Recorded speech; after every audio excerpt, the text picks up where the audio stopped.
UDA co-chairman Kozolozo Nenu says Nagaland Legislative Assembly election to take place in 2023 even if the Naga political issue remains unresolved. Leader of Naga People's Front Legislature Party maintains that election could be delayed if Naga solution come early, but it will be held on time in case there no settlement by the time.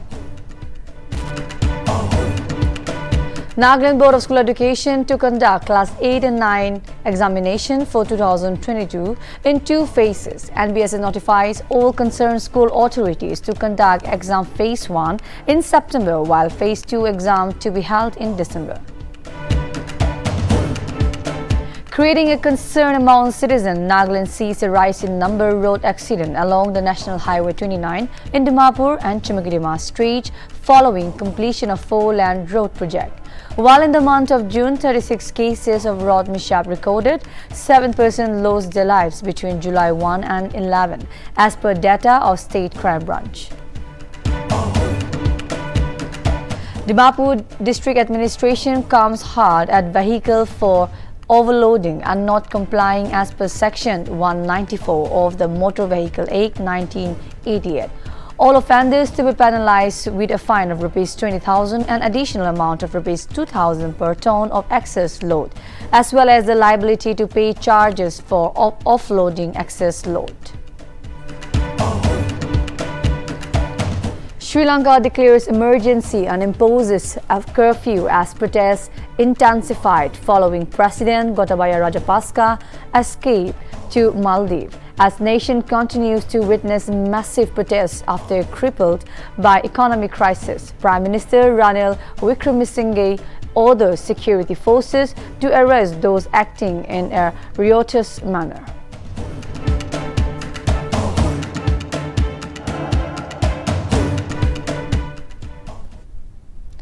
Good afternoon, viewers. This is Rovina Lama and you are watching Nltv News Now. Now I shall read the news in details.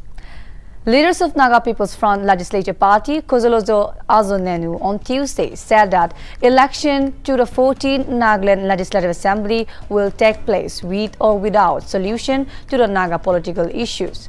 Nenu, who is also the co-chairman of the ruling Democratic Alliance, said that during the consultative meeting of the 17th Chizami Assembly constituency of his bearers at Futsuru Tourist Lodge, according to a press communique issued by the NPF Press Bureau, while maintaining that the state general election is imminent. He said that the election could be delayed if Naga solution comes early, but it will be held as usual if a settlement is not struck. He even mentioned that the NPF support all the Naga political groups equally and stand for a settlement, that is, Nagas cannot go on without arriving solution to the vexed Naga political issue.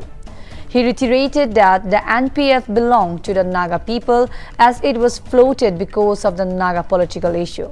He also claimed that the party represents Naga identity and is deeply rooted to the Naga people, unlike the BJP, which may have deep root in India but not in Nagaland, and NDPP, which is only 5-year-old.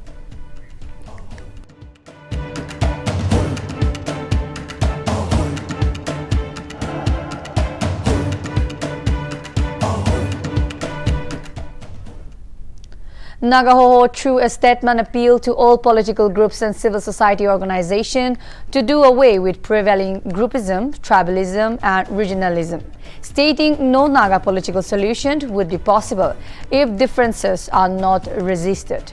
Cautioning all citizens alike, the Hoho stressed on avoidance of counter-press statements targeting each other in order to speed up the progress towards an ultimate common goal for a lasting Naga political issue. The Hoho exhorted the public not to discard Naga political history and rights, alleging on external factors creating disunity and adversaries to invalidate Naga's legitimate rights. Nagahoho called for collective means to strive for unity with purpose to bring lasting political solution, which is inclusive and honorable.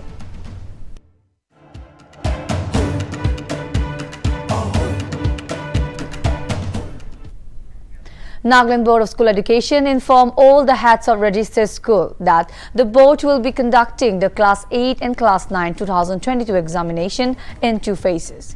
Phase 1 will be conducted in September, while Phase 2 exam will be held in December. Through the given notifications, subject-wise syllabus for Phase 1 and Phase 2 will be uploaded on the board portal, that is www.nbsenl.edu.in. Assessment pattern, question papers and patterns will be the same as 2021 exam. Through the DIPR, all schools must ensure smooth conduct of examination with appropriate infrastructure kept ready ahead of the exam and make aware to the student on the syllabus division. Special attention or remedial teaching method is to be arranged to allow students with special needs to ensure expected learning outcomes in various subjects.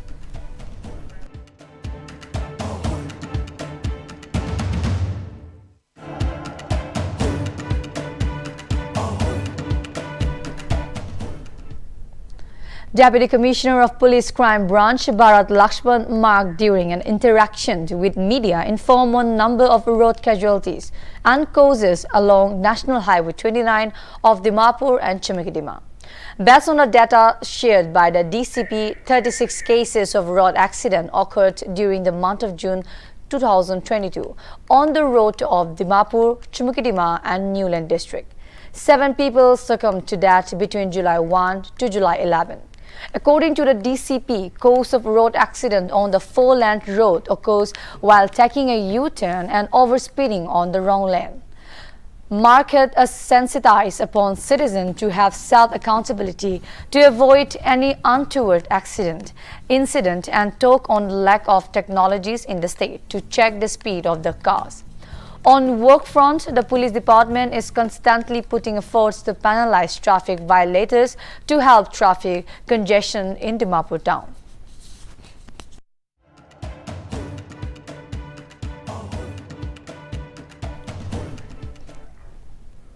The Deputy Commissioner of Dimapur, Sachin Jaswal, on Tuesday notified that overloaded vehicles would not be allowed to ply as per Section 194 of the Motor Vehicle Act 1988.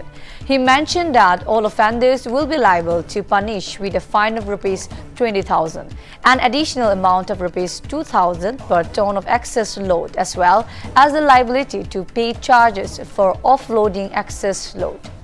The DC also reiterated Nagaland State Transport Department notification prohibiting the movement of any transport vehicles beyond 3 axles, including semi-tractor articulated trailers with carrying capacity of 30.5 tons or more, between Dimapur Mao Gate for 25 days from July 18 to August 11. It is said that prohibition of upward journey of the above-cited vehicles will not be permitted from Dimapur with effect from July 15 midnight. Meanwhile, DC advised the good transport vehicles to carry only the permissible weight as per the registration certificate and obtain a weighing major certificate from the weighing station. He further informed that there are 3 weight stations in Dimapur and Chumukidima district, that is Saraugi Weight Bridge Golagat Road, which is in Dimapur, OM Weight Bridge Dipupar Road near Dimapur Government College, which is also in Dimapur, and 7 Mile Interstate Terminal, Chumukidima.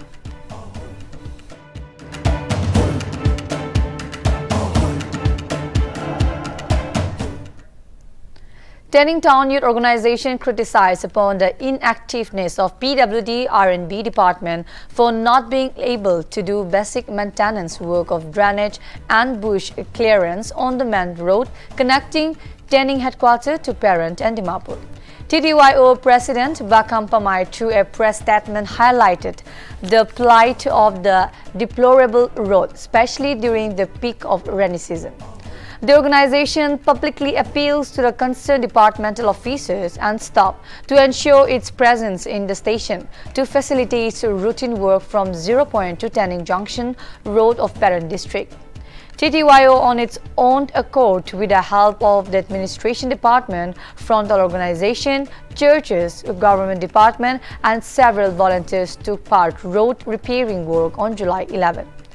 As stated, financial and material contributions by officers, donors and well-wishers, with 2 excavators contributed by advisor Namri Nungchang, MLA of Tanning constituency, helped repairing of the 4-kilometer long road.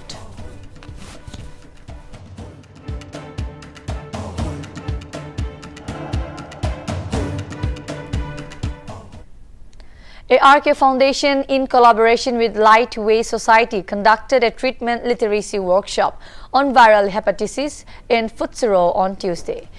ARK Foundation President Ketongami, who graced as the main speaker, highlighted on various viral hepatitis and also emphasized on the importance to know one's status so as to prevent or to seek treatment. Notably, a voluntary testing for both hepatitis B and C was also conducted.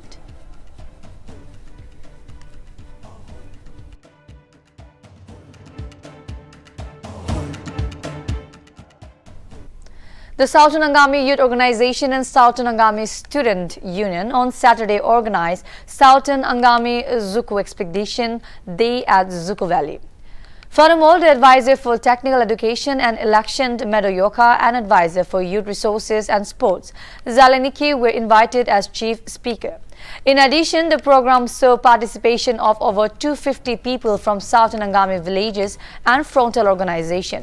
The main focus of the expedition was to raise awareness among the villagers about the need for conservation of flora in Zuku Valley.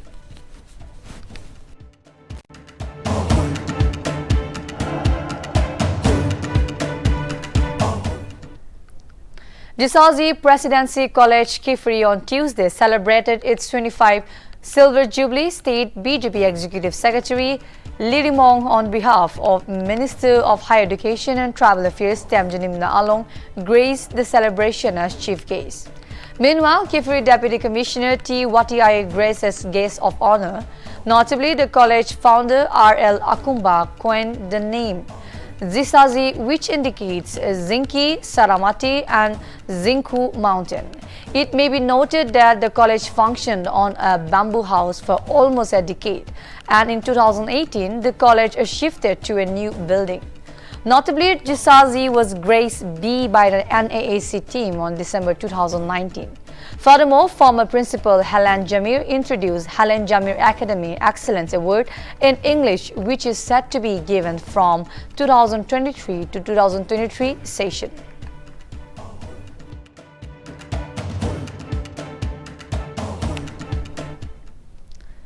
Nagaland on Tuesday reported 5 new COVID cases, 2 from Kohima and 1 each from Dimapur, Mokochung and Peran.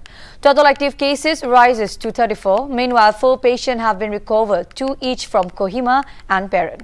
It may be further mentioned that 18,40,626 doses has been administered in Nagaland.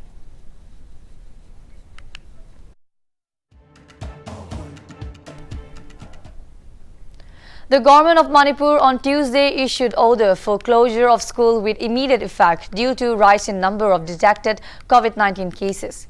Commissioner Education Department H. Gyan Prakash released an order to shut down all learning institutes, be it government, state aided private school and those affiliated to other board, till July 24 as part of public safety measures. Test positivity rate rose as high as to 15% on Tuesday. Fresh 59 cases add to the total number of positive cases at 1,37,543 and issued by the State Health Department on Tuesday.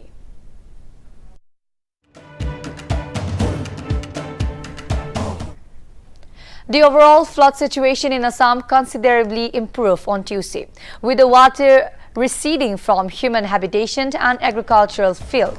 Notably, 292,269 people in 7 districts are currently affected by the flood. The death toll stood at 192 as no fresh death due to the deluge were reported in the last 24 hours. It may be mentioned that 83 relief camps at Chachar, Chirang, Dimasao, Morigao and Tamulpur district are still operational.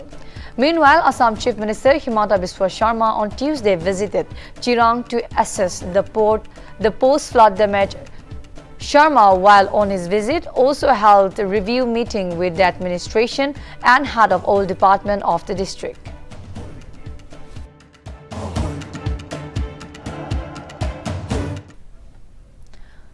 Common University Entrance Test 2022 for UG admission is set to take place in 2 phases between July 15 and August 4. University Grant Commission Chairman M. Jagadesh Kumar on Tuesday informed that the admit card for the candidate appearing in Phase 1 have been issued.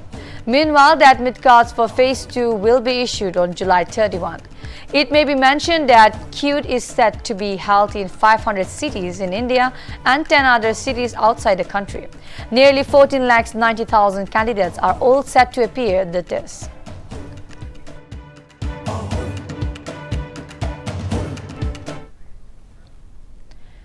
BJP is set to hold a 2-day meeting of the Samyukta Morcha National Working Committee in Patna, Bihar on July 30 and 31. Notably, brainstorming will be held from the 2024 Lok Sabha election. BJP National President JP Nadda will preside the meeting wherein all the 7 morchas, namely Kisan Mahila, SC Yuva, ST OBC and Minority Morcha will attend the meeting. Furthermore, party's National General Secretary B.L. Santosh, President and General Secretaries of all morchas will also be present in the meeting.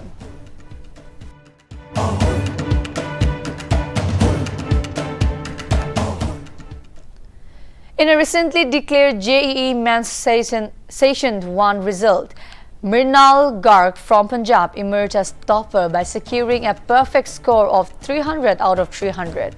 Furthermore, 14 students have managed to secure 100th percentile in the exam.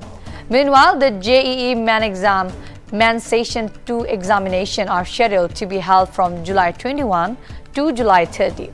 It is to be noted that Joint Entrance Examination MENS, also known JEE MEN, is an Indian standardized computer-based test for admission to various technical undergraduate programs in engineering, architecture and planning across colleges in India.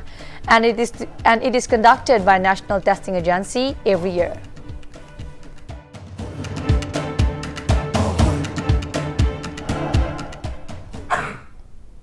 India witnessed an increase in COVID-19 cases as 16,906 new cases were reported in the last 24 hours. Notably, the active case load has now increased to 132,457.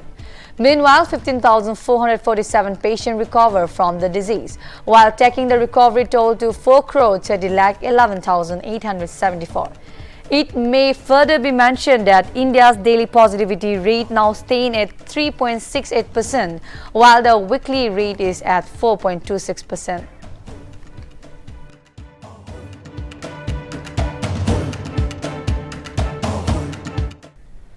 On the eve of Guru Purnima, Prime Minister Narendra Modi extended greetings to the people of the country. In addition, the Prime Minister also expressed gratitude towards all Gurus for inspiring the people and at the same time sought blessing from Gurus to take India to newer heights. It is to be noted that Guru Purnima is celebrated on a full moon day in the month of Ashada as per the Hindu calendar.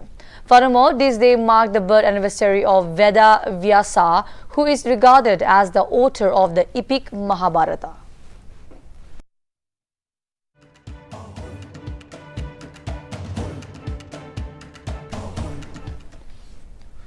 The Supreme Court on Wednesday listed the Ram Setu hearing on July 26 after BJP leader Subramania Swamy sought for an early hearing of the case.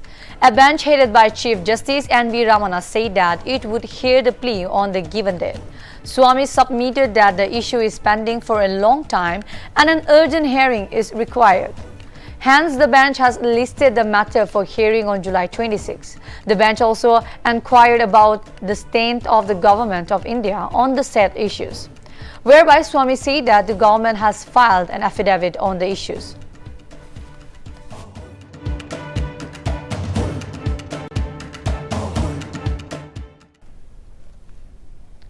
The Supreme Court of India has agreed to hear appeal challenging Karnataka High Court verdict on hijab case, in which it had upheld the state government decision to ban wearing of hijab in school and college classrooms. Furthermore, the Supreme Court has decided to hear the appeal. It is to be noted that one of the appeal in the top court has alleged step-motherly behavior of government authorities, which has prevented students from practicing their faith and resulted in an unwanted law and order situation in the state.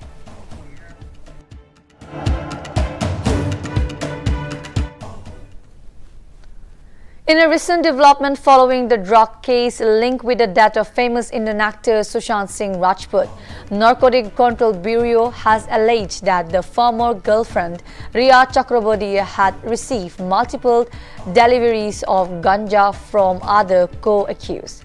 As per the Narcotic Control Bureau, draft charges Chakraborty, who was also arrested in the drug case and later walked out of the jail on bail, allegedly met payment and delivered ganja to the late actor.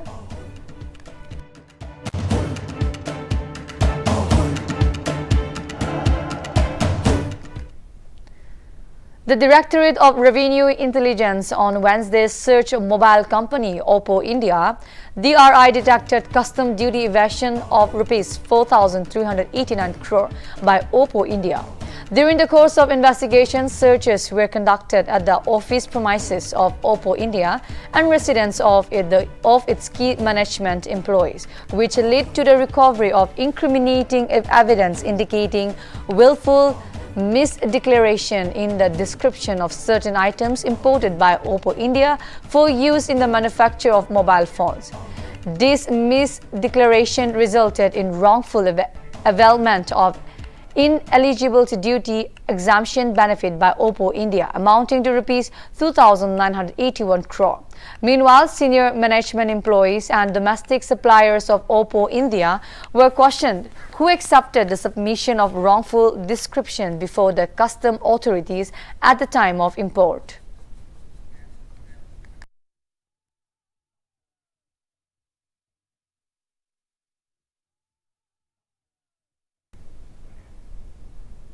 The Prime Minister of Sri Lanka forced to declare a state of emergency in Sri Lanka after the President of Sri Lanka filed his country and reached Maldives on Wednesday. Furthermore, President Gotabaya Rajapaksa was accompanied by his wife along with the two bodyguards after getting full approval of the country's defense ministry. This comes amidst the economic crisis in Sri Lanka. Earlier, President had announced that he will resign on 13 July, but Sri Lanka's Parliament Speaker confirmed on Wednesday that he is yet to receive the resignation of the President. Dear viewers, we have a phone conversation with senior producer Divendra Chakraborty. So let's hear more about the Sri Lanka economic crisis and more about the president situation right now in Sri Lanka. Yes, Rovinio, as you have already informed, for the past few days, even to be very precise, for the past few months, the situation in Sri Lanka is continuously worsening after day, as in its history, since its independence in 1948, it is for the first time that the economic crisis has hit Sri Lanka, and the ruling of the Rajapaksa brothers, including Mahinda and Gotabaya, their brothers who ruled the country, one being as the president and one being the prime minister. The whole Rajapaksa family has now, you can say that Sri Lanka, they have sink the whole country into the depth, and the debt-ridden country is now witnessing massive protests from the common people. People have come out to the streets. They even have entered to the residences of residences of Prime Minister and President Gotabaya Rajapaksa as well, and that led to the exit of Mahinda Rajapaksa quite a few days ago, and now reports have surfaced that on the wee hours of Wednesday, President Gotabaya Rajapaksa has fled to Maldives. He has with his wife and children, and after that, as the news surfaced, the people also got angry, and they today tried to enter the residence of Prime Minister Ranil Wickremesinghe, who took charge following the departure of Mahinda Rajapaksa. And today the situation is like that. Currently, people are climbing the walls, they are climbing the barriers, they are entering to the residences of Prime Minister Wickremesinghe, and following that, as he has faced the heat. So So the situation is getting worse, with every hour. The prices of commodities, essential commodities, fuel is mounting high. It's going, skyrocketingly high. So that's why the situation is totally out of control in Sri Lanka now. So that finally, keeping that in mind and witnessing massive protests, Prime Minister Ranil Wickremesinghe about an hour ago declared the state of emergency, as already the areas of Colombo and the western provinces of the country is witnessing massive outrage, as I already said. So indefinite curfew has been imposed right now. The country is in a state of emergency. Meanwhile, another development that I would like to inform our viewers that since Gotabaya Rajpaksa has fled to Maldives, the parliamentary speaker Mahinda Abayewardene, he has informed that since Gotabaya has left the country, but before leaving the country, he has appointed Ranil Wickremesinghe, the current Prime Minister of Sri Lanka, as the acting president while he is abroad. And as the situation is right now, that soon after the news broke out, the people now are marching towards the residence of Ranil Wickremesinghe. Some of them are climbing to the walls. They're trying to enter the gate through the gates and the walls of the residence of Wickremesinghe. So that's how the situation is right now. And keeping that in mind, the police has been instructed to fire shots in the air and use tear gas. But even if the police is using tear guns, tear shells, or firing in the air, but that is not sufficient enough to prevent the marching protesters towards the residence and entering in the premises. So situation is that now that it's clearly out of control. And meanwhile, another interesting development that we'd like to inform our viewers that it's already informed a few days ago that Ranil Wickremesinghe, who is now, reports are coming that he'll be the acting president since Gotabaya has left the country, but he has already offered to step down from his position of prime minister till all-party government takes over the nation, and the efforts have been stepped up to form an all-party government and to elect a new president, and which is likely to by July 20. But that is already under clouds. Whether the negotiation will take place, what will be the equations, whether the whole party will come to a conscience to form a government or not. So these developments are about to take place, and we don't know and when this Sri Lankan political crisis will come to an end. Right now, a lot of people are, in the streets because every essential commodity, every basic need items, whether it is fuel, whether it is food items, whether it is like LPG cylinders or anything, any item you name, the prices are mounting, skyrocketed. They are out of a normal budget of a common man. People are standing in queues in petrol pumps for a liter of petrol, but that is not to be found anywhere. So situation is very deepened, and economic crisis has completely crippled the island nation, and that's why it is expected that once the all-party government comes to power or things take place on time, there might be some respite to the people of Sri Lanka. But however, until then, the people are completely out of control, marching, as I said, onto the streets. They're entering the president's official residence, and now today, in this time, in few hours ago, they have started to march towards the residence of Prime Minister Ranil Wickremesinghe also. So situation, that is what current development is as far as Sri Lanka is concerned. Rovinio. Okay, so back to you, our producer. So I would like to ask you something regarding this economic crisis. As we know that people of Sri Lanka are marching on the street, and also we have seen how they have deployed themselves and have attacked the president and acting president, plus the prime minister. So just wanted to confirm one thing is that as on July 13, today itself, Rajapaksa was about to resigned from his post. So now the parliament speaker confirmed that he is yet to receive the confirmation. So what is the situation, or what is the answer from the parliament speaker itself from there? Although I haven't heard you clearly due to some technical issues, but as I said, this development, it's very interesting development, as it has been reported that around midnight of Wednesday, Gotabaya Rajpaksa fled the country. There were some other reports that he already left the country, a few days ago, and it was even India. It was reported that he might have landed in India. But however, it was now confirmed that he is now in Maldives, as reports have come. Some pictures have emerged in social media as well, where it's been found that he is in Maldives with his family. And but before leaving, he appointed Prime Minister Wickremesinghe as the acting president, to be very honest. So, till now, officially, Gotabaya Rajapaksa has not stepped down from his post as the president of Sri Lanka. He has not stepped down as president. He still continues to hold the position. However, he has just made Wickremesinghe as the acting president. So, now the all-party government, if it needs to form, they need to pass a resolution by which they can, put no confidence motion against the president according to the parliamentary protocols.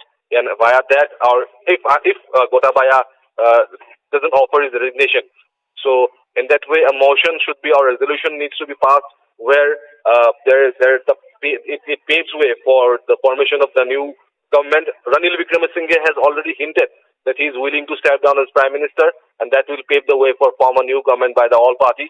But it is to be seen now that these are political scenarios. As you know, this takes a lot of time. In fact, for the last 15 days or even a month, it was speculated that Gotabaya Rajapaksa will step down after facing immense hit. Already his brother Mahinda Rajapaksa, who used to be the prime minister before Wickremesinghe, he had to leave the country. But Gotabaya still hold to his fort. He didn't opt for resignation. That is what the current scenario is right now. So it is very much important now that the Sri Lankan party, where the political parties are there, they need to come and they need to take a strong stand against Gotabaya Rajapaksa if they want to dethrone him and to form a new political, part of the government, so all-party government. So that is how some way so that the balance can be restored. As Sri Lanka is now without their leader, it's a political vacuum right now in Sri Lanka. So first of all, this exercise should be followed so that a government can come to power and can take over the situation, and then the process of rebuilding the nation, which is now indebted, with at the situation as we have, and the common people are facing the wrath of economic crisis. So first of all, it's very much important now that the party or a government is formed there, and then they start to take control of the situation, and the economic crisis can be, slowed down, and Sri Lanka again can come back to a path of recovery. Rovinio. Okay, thank you so much for giving us such information about the Sri Lanka crisis. So we are to move to the next news. That is, the prices of compressed natural gas and piped natural gas will once again hike by ₹4 and ₹3 respectively. CNG, which previously priced at 76 kg, will now be available for 80 kg in Mumbai, whereas PNG will be available at 48.50 standard cubic meter, which was previously available at ₹45.50 SCM. This is the fourth hike in the prices of natural gas this year. In light of the hike, taxi unions have stated that they have now no choice apart from converting their car into battery-operated vehicles with the constant hike in CNG prices. The General Secretary of Mumbai Taximan as union stated that fare of auto rickshaws and taxis are supposed to be hiked, but all they can do is wait for that to happen.